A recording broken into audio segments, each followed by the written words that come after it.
The screech of small plastic wheels on asphalt suddenly changed into a dull impact. And a child's scream.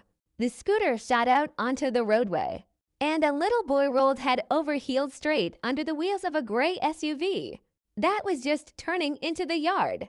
Maria rushed forward without thinking, dropped to her knees, scraping her skin on the rough gravel, and managed to yank the child by the jacket just in time before the brakes screamed. The driver leaned out through the open window, but immediately reversed, leaving black tire marks on the road. The girl was breathing heavily, holding the trembling little body to herself, while her heart pounded somewhere in her throat. The boy sniffled, burying his face in the teacher's old wool coat. From the side of the park, a tall, dark-haired man was already running, shoving his phone into his pocket as he went. His face went pale, his eyes widened in horror. "Timothy!" he shouted, dropping to the asphalt beside them and frantically checking his son's arms and legs. "All right, nothing hurts." The child only clung tighter to his rescuer. Maria slowly loosened her arms, feeling her scraped palms sting. "It seems it was only a scare," she said softly, trying to get up. Her legs were barely obeying her. The stranger quickly helped her up by the elbow. His gaze of cold gray eyes lingered for a moment on her bloody hands, then moved to his son, who was picking up the scratched scooter from the ground. "I was distracted by one damn phone call," the man said in a low voice full of self-reproach. "Thank you." "If not for you," Maria began, brushing dirt from her coat. "Next time, keep the child by the hand near the road. Here on Vishenka, drivers often cut through the courtyards," she said. She wanted to turn and head to the tram stop, but a strong hand gently yet insistently caught her by the forearm. "We're not parting like this. You need to have those wounds treated, and I at least owe you a coffee. My name is Maxim, and this is my main headache and greatest love, Timothy." The boy sniffled and smiled shyly. "Maria," she replied, feeling an odd discomfort under the focused attention of this well-groomed, obviously wealthy father in an expensive cashmere coat. The pharmacy was around the corner. Maxim personally bought hydrogen peroxide, bandages, and wet wipes. Maria sat on a bench by the entrance, while the new acquaintance carefully treated the scratches on her slender hands, trying not to cause pain. She remained silent, studying his sharp features, the light stubble, the tired lines near his mouth. There was some inner tension in this man, like a taut string ready to snap at any moment. Then they moved to the nearest cafe on Koletska Street. Timothy got a big pastry and a cup of warm cocoa, and the adults took black coffee. Outside, a light autumn rain was falling, typical for the end of October. "Are you from here?" Maxim asked, taking a sip. "Yes, I live nearby. I work as an elementary school teacher at School No. 25. His brows rose in surprise. "A teacher. You know, my son is supposed to start first grade next year. Maybe this is a sign." Maria smiled, looking away. She was used to such jokes from parents, but there was no irony in the businessman's eyes, only some cold, pragmatic calculation, which suddenly changed into outright exhaustion. "I'm actually looking for a good school for him," the man continued, setting down his cup. "Preferably one with reliable security and where strangers can't just walk onto the grounds. We have turnstiles and cameras," the rescuer said with a nod. "But who do you want to protect your child from?" The question sounded too direct. Still, Maxim wasn't offended. He sighed heavily, rubbing the bridge of his nose. "From his mother." A short pause hung in the air. Timothy, it seemed, wasn't listening to the adults at all, fully focused on eating his chocolate cream. "We split up 3 years ago," the father said quietly so his son wouldn't hear. Elena was never interested in the boy. She only wanted money, status, trips abroad. "When my business took off, I stopped catering to all her whims, and she found someone else. The divorce was ugly. The court left the child with me, because my ex-wife officially gave up custody in exchange for generous compensation." The teacher listened attentively, feeling sympathy for the little boy who was growing up without maternal warmth. "And what changed now?" she asked cautiously. "The new sponsor went bankrupt. The money ran out." And suddenly Elena remembered that she is a mother. She filed a lawsuit to review the custody decision. She claims I'm always at work, leaving the boy with nannies, not paying him enough attention. She wants to take Timothy and move him to Spain. Of course, not for free. She demands outrageous alimony and half of the construction company in exchange for giving up her rights again. Maria shook her head. Such stories sometimes happened in practice when children became bargaining chips in adults' games. It was awful, but the court had to consider the child's interests. Judges often side with the mother, especially when the father has the reputation of a busy businessman. My lawyers say the chances are 50-50. Maxim took a business card from the inside pocket of his coat and placed it on the table. "Maria, you saved my son today. I owe you for the rest of my life. If you ever need anything, call day or night." The girl took the stiff white card with gold embossing and tucked it into her bag, though she was sure she would never use it. Life for people like him flowed parallel to her own, where the biggest problem was paying the mortgage on time and checking 30 math notebooks. They parted near the cough. Maxim put his son in the car and waved goodbye. The teacher got on a crowded tram and went home to her small one-room apartment. A month passed. Autumn fully settled in, drenching Venezia in cold rain and covering the sidewalks with wet leaves. The workdays dragged one after another. Lessons, meetings, checking homework, preparing for school events, routine. One Tuesday, Maria stayed in the classroom the longest, drawing a poster for the autumn fair.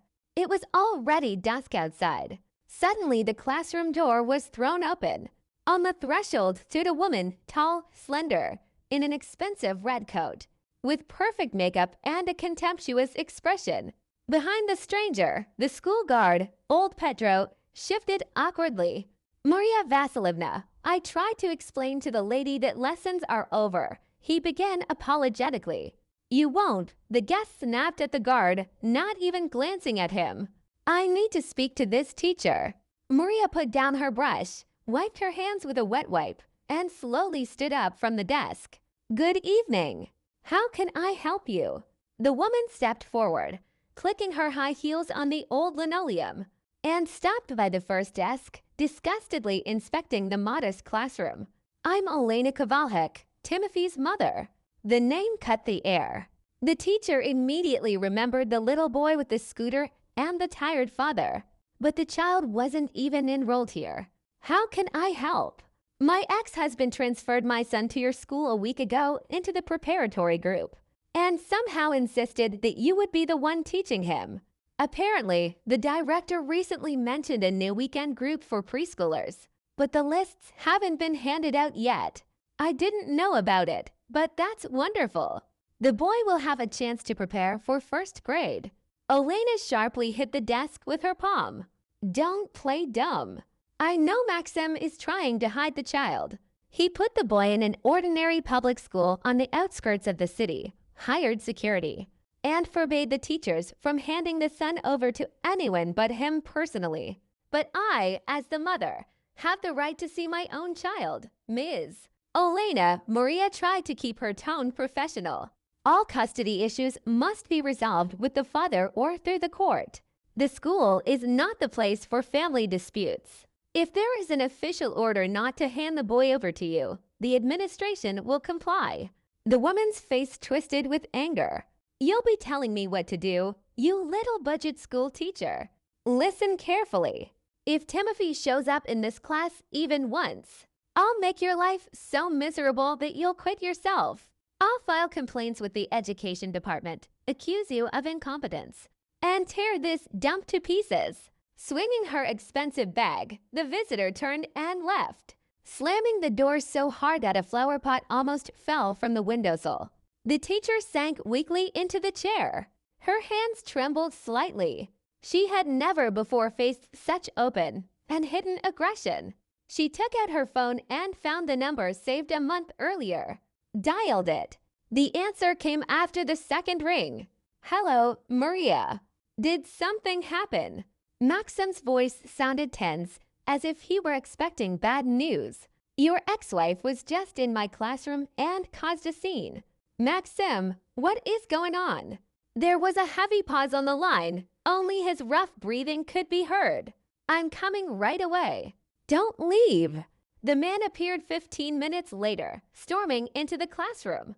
Taking one look at the pale face of the girl, taking off his coat, throwing it onto the nearest chair, and sitting down opposite her, rubbing his face with both hands. Sorry, I didn't think Elena would find you so quickly. You transferred your son here without asking me. Why? He lifted his head. His eyes held despair and wild fatigue. Because it's the safest place I could think of. Private elite schools are too open. Everyone knows everyone there, and with enough money, any issue can be settled. My ex-wife bribed teachers at two previous kindergartens, trying to take the boy in the middle of the day. Here, in an ordinary school with an old-school principal, those tricks won't work. Besides, I trust you. You're the only person recently who genuinely rushed to save Timothy, without expecting anything in return. Maria sighed, putting the brushes into the pencil case. I understand the situation, but that woman threatened to get me fired. I have a mortgage and a sick mother in the district center. I can't lose my job over someone else's family conflicts. Maxim was silent for a long time, looking out the window at the dark silhouettes of trees swaying in the cold wind. Then his gaze turned hard and focused. Maria, how much is left on your apartment loan? The question caught her off guard. A lot. Another 8 years. But that's none of your business. I'll pay the credit tomorrow and deposit the full amount in one transaction. The girl slowly stood up, feeling anger rise in her cheeks. Trying to buy me so I'll tolerate the whims of your crazy ex. Thank you, but I'm not for sale. Take your son's papers and find another school. She grabbed her bag and headed for the exit. The businessman abruptly stood, blocking her way, but didn't touch her. He just stood nearby, looking straight into her eyes. You didn't let me finish. I'm not offering just compensation for the inconvenience. I'm offering a deal that solves both our problems. She stopped and looked at him warily. What deal? The trial is in 2 months. My lawyers studied Alana's strategy. She's pushing the argument that the boy needs a complete family, maternal care, which I supposedly can't provide. If I remain unmarried, the judge is highly likely to rule in her favor. The mother will take the boy across the border, and I may never see my son again unless I sign over the business. And even then, there's no guarantee Timothy will be returned. Maxim stepped back, giving the girl personal space. I need a wife. Official, reliable, with an impeccable reputation. An elementary school teacher who has already found a common language with my son. The perfect option for the custody authorities. Marry me. Fictitiously for 3 years. Dead silence fell in the classroom. Maria stared at him as if he were insane. Have you lost your mind? What marriage? We barely know each other. That's exactly why this is the ideal arrangement, the businessman replied calmly. No feelings, no complications. A clean contract. We register, you move into my house. You'll have your own room, complete freedom. Keep working at school. In public, we'll act like a happy couple. I'll fully cover the mortgage, pay for your mother's treatment, and transfer a sum each month that's 3 times your salary. In 3 years, when the custody issue is finally settled, we divorce quietly. You get an apartment, financial security, and freedom. I keep my son. Maria gave a nervous laugh, shaking her head. That sounds like a bad script for a cheap movie. It happens when people are backed into a corner. Elena won't stop. She's greedy. If she takes Timothy, the boy will grow up in constant hysteria and manipulation. I won't let her damage a child's psyche. Maria remembered the frightened eyes of the little boy at their first meeting, his shy smile, and the aggressive woman's face twisted with hatred. It was frightening to imagine a child beside such a mother. But to marry a stranger and live under one roof with a man, it shattered every principle. Everything orderly and understandable. Life couldn't give an answer right now. It was absurd. I'm not asking for an answer today. Think it over until the end of the week. But remember, it's not only debts at stake, but the boy's future. Maxim put on his coat, nodded goodbye, and silently left the classroom, leaving behind the faint scent of expensive perfume and a feeling of complete chaos. The next 3 days turned into hell.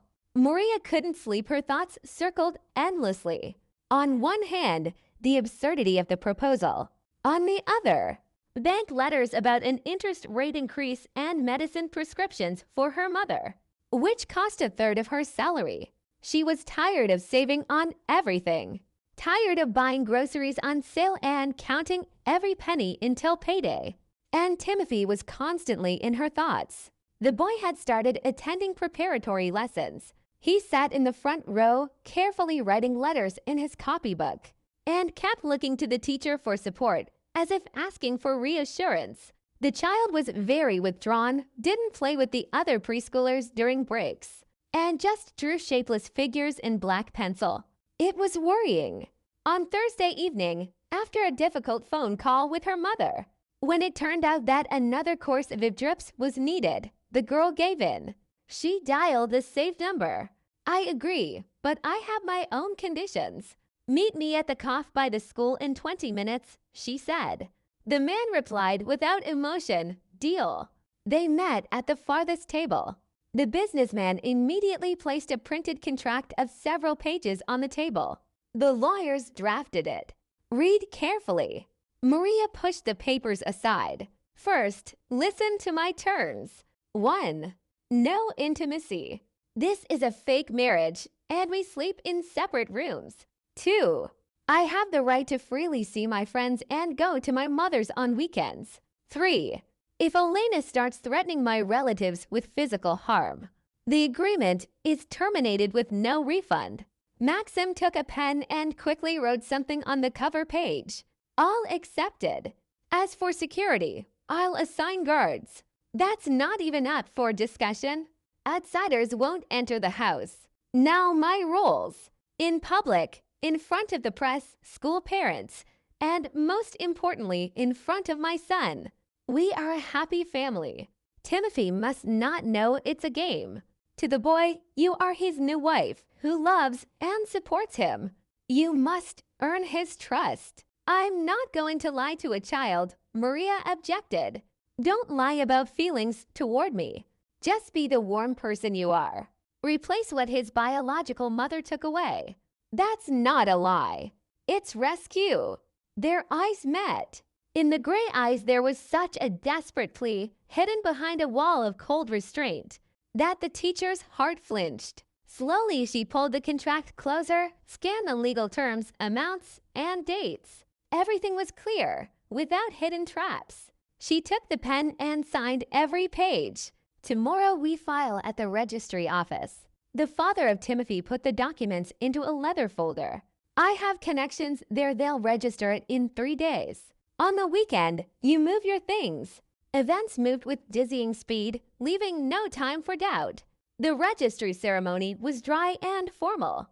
No dress, no guests, no wedding march. Maria wore her best business suit. Maxim came in dark business attire. They signed, received a marriage certificate, and silently stepped outside.